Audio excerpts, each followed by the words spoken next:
Hi guys, just here 1 week after putting the Jack's Magic on, and it's been raining quite a lot. Today's ridiculously cold, absolutely freezing. My hands were like blocks of ice this morning after a job, and we're in May, can't believe it.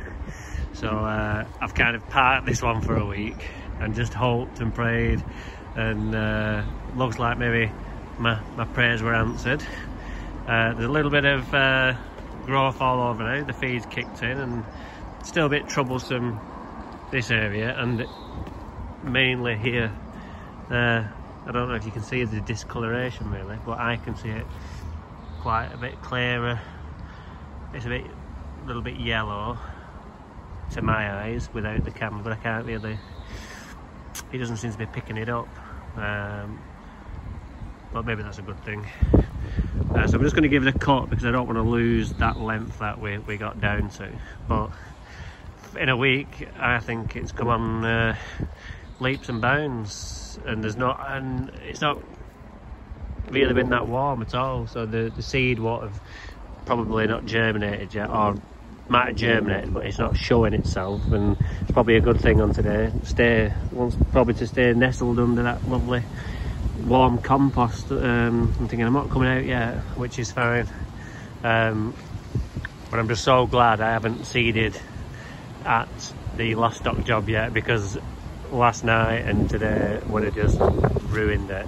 So every cloud has a silver lining, and my back getting injured meant I couldn't really complete that seeding job yet, but it's a little bit better. But I've got a 5 ton there tomorrow, so I'll keep you posted on that one. But for here, I'm pretty optimistic. We could be on for some nice green grass here in the not too distant future. So I'm going to cut it, and then I'll show you what it looks like after. See you soon.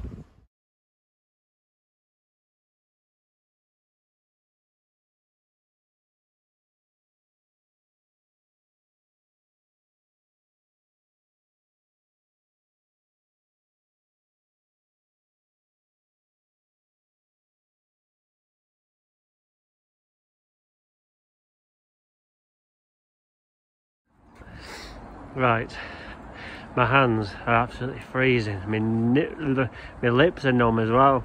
I can't, you know, it just it probably doesn't look that cold, but it is absolutely freezing, and my right hand is in pain because it's so I couldn't even press the button on the thing. But just look at all the damage from the trees and stuff, all the things that have blown in. We don't have them trees here. I don't know where they're blown from. Oh, they're blown from up there, look.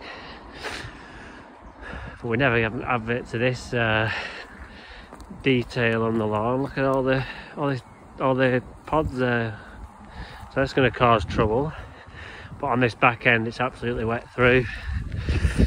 But the damage you'll do from leaving it at that length for any longer and then cutting it will be far worse than cutting it when wet, because this will just wash through. But it doesn't look too bad. I know it's not one of the best ones you've ever seen, but it's just a work in progress, and it will come good. We just need those temperatures to rise up, because ultimately it's the soil temperature that drives the growth, not the actual weather itself. You know, it can be 30 degrees tomorrow, but that soil temperature will still be very cold, and it's going to be even colder after this week. But the amount of rain we've had, I'm surprised I've been able to get on this at all. But like I said, just never leave the grass to grow beyond that point of no return, because the rain will just wash through any soil that comes up. Yeah, you might get a bit of damage, but in localised areas, but it's not as bad as having the whole area yellow because you've left it too long. I think I've just got away with it today, but it's just been one of those weeks so far. Rain. So that's where we're at with this one. So I'll be back on Friday to give it another cut, because now I'll be on it twice a week, and I don't want that length again. So it's starting to rain ever now, so that is me for this week on this job. So I'll keep you posted. Ta-da! Just a quick update from here. I put some products on Friday, two of which, or all of which, if they only put two on, will be available to buy if you want. I'm going to just put them on eBay, and you can buy smaller increments of it because it would be too expensive probably for you to buy the whole bottle. I'm not saying you can't afford it, that's not what I'm saying, but what I'm saying is some of these chemicals you need to buy 10 litres and you need 10 mil of it, and if they're 200 quid a bottle, it makes sense to just buy like a pro rata amount, but maybe just at a little bit of an extra cost. So I'll be in touch with more details about that, but I put two of them on here, and what these two products do is they green your lawn up without giving you masses of growth, which is sometimes what we want. We want a nice green lawn, and the first thing is to go, well, put nitrogen on, it gives me a nice green lawn. But with the nice green lawn and nitrogen, you get excessive growth, whereas these two products will green your lawn up without the excessive growth. So I think you can probably tell the colour change since I last got. I've cut it with the rotary today because I didn't want to cut it with a cylinder. I don't like cutting in the wet full stop, but you've just got to. But if I am going to do that, I'm going to do it with the rotary, because the cylinder, the wet grass just sticks to the floor because it's got a roller going over it first before it actually gets to the cut. So you end up pressing it down, and you don't actually do any cutting, and then sometimes it doesn't stand back up, and then you end up with a flat grass all year. So I do it with the rotary, and then Thursday when I'm here next, I'll cut it with the cylinder, and that'll clean up the edges of the grass in terms of the tips of the blades, which the rotary makes a mess of in the wet. But as I alluded to in the previous video, the damage you do from leaving it is far worse than cutting it. So we're getting there with this one. We're a lot further on than we were last year. At this point, I'd probably say we're 5 weeks ahead of where we want to be. So I reckon in 2 or 3 weeks we're going to be spot on with this. So as you can see, I've already started moving away from the single stripes now, because we like the double or the quadruple ones here, and it makes it easier for my spraying because I know where I've been then. So yeah, all good here, looking good. Next time I'm going to feed it with the second dose of a granular feed, I think, because I only put a low dose of the cold start on, and we're getting into the warmer conditions now, so we need a little bit more nitrogen in there rather than just the cold start. 11%, we want to go on with something a bit higher, just to give us a little bit more of a push to get these gaps filled in, because there's quite a few still look pretty lush, but you know, there's just little holes which just need to be filled in. But just see, we go down to here, you know, we're looking pretty full, considering 3 weeks ago this was covered in compost. It's not looking too bad. So I'm off to Charlie now. So no, I'm not. I'm going to where I won Britain's Best Lawn next, and then I'm off to Charlie. So I'll maybe do a video there as well. I probably will have to now because I've just said I will. So we'll see you there. Right. So we're just at Britain's Best Lawn 2016. And I think you'll agree that this one is looking greener than the one I've just been to, and I think this is down to the fact that I used the CRF Mini here, the 2510 with 4% magnesium and the calcium, whereas the cold start didn't have the magnesium or the calcium in it. So I think we're seeing the colour benefits of the added magnesium there and the higher nitrogen content.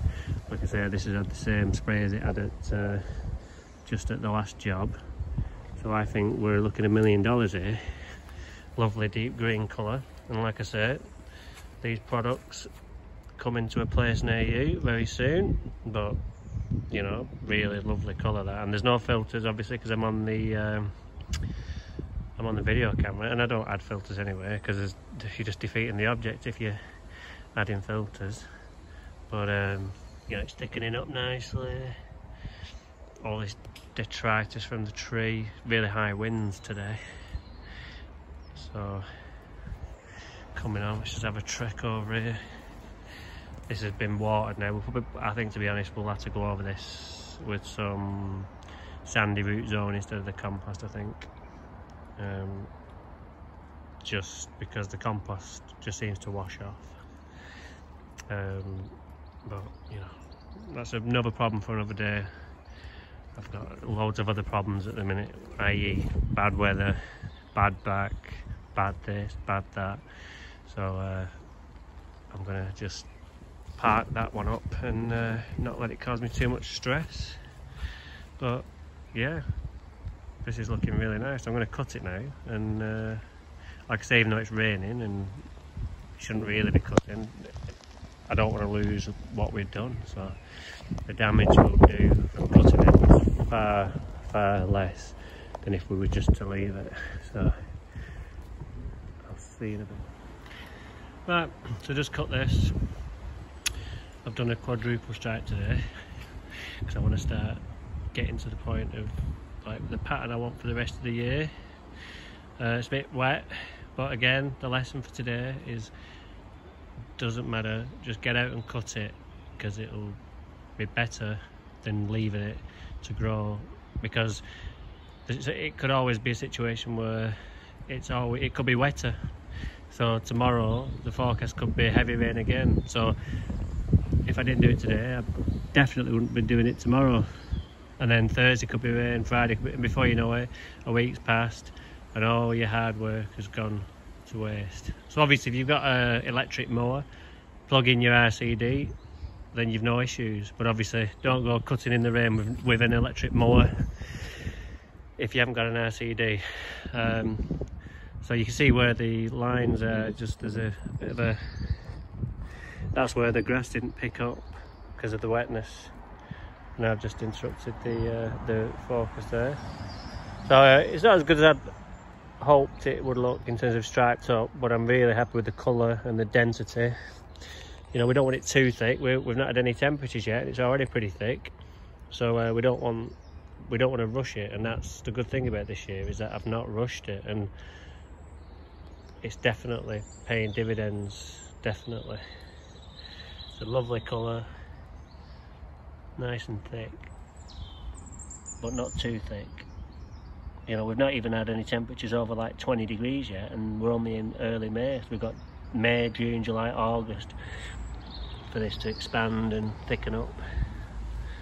But yeah, the two products I put on Friday here as well have really paid off already.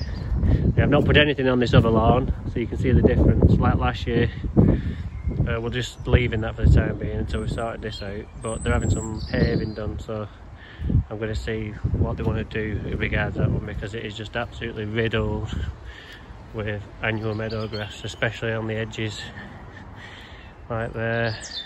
So this is 7 years old now. You can just see it's everywhere. 7 years this one, and because the pavers are just paving on top of this, they're not taking this up. The new path's going to be higher than the lawn, or level with it, so it might be worth maybe redoing this one. I'll run it by him and see what he thinks, because there's not much I can do with this now. It's kind of got out of my control with the annual meadow grass. And what happens is, the reason it's on the edges more is because it germinates in the cracks in the pavers, and then it seeds, and it rains, and then it washes to the side, and that causes it to spread in there. And then I strim every week and I spread the seed everywhere, so it is an ongoing battle. Right there, it's in the paver there, so that'll seed there, and then it'll just wash all the way down. There's one there already. See, look how small that one is. It's only a little plant of annual meadow grass, but that'll seed and wash off and end up there, you know, on the sides there. Look, got it there as well. So it is a problem, but what can't be cured must be endured. So we're just got to keep getting on our hands and knees and pulling it out whenever we see it, and I do that every time I come, really. But yeah, that colour's lovely, isn't it? Really pleased with that. So join me next time here, but we're off to Charlie now, so I'll do an update from there. See you soon. So we're just at Charlie now. Fed it last week with the second half of the CRF Mini and it's looking a lot better. We've still got like patches from the years gone by. We've had the troubles and I just can't seem to get rid of it. But on the whole, it's not looking too bad. So I'm going to put the same treatment on today, if I can, of what I put on at the other two products which I'll be selling. And we'll see how it looks after. So I'm going to cut it now with just the lithium ion Bosch, because I don't want to do too much weight on it because it's lying in that far corner over there. It's still very wet, so let's get it cut. So I've just cut this with the lithium ion battery Bosch and looks alright. There's just something not right with these patches. I just don't know what it is. It's 2 years now and the feed, it just won't take feed. I don't know why. So hopefully it's just because the temperatures are low and the feed I put on last week hasn't kicked in yet. So I've just put those 2 products on. 2 products I keep talking about, which will be coming. But at the minute I'm too deflated with all this rain to get excited about them, even though I am. So I've just put them on, and hopefully in a week temperatures will pick up, the new seed will start coming through, and we'll be in a better place. But you can just see the discoloration of everything. Troubling, troublesome, worrying. But we persevere. One of the 3 P's: passion, perseverance and product. And take any one of those away and you've got nothing. So let's persevere with it. So that's me done for today. So until the next time, toodaloo.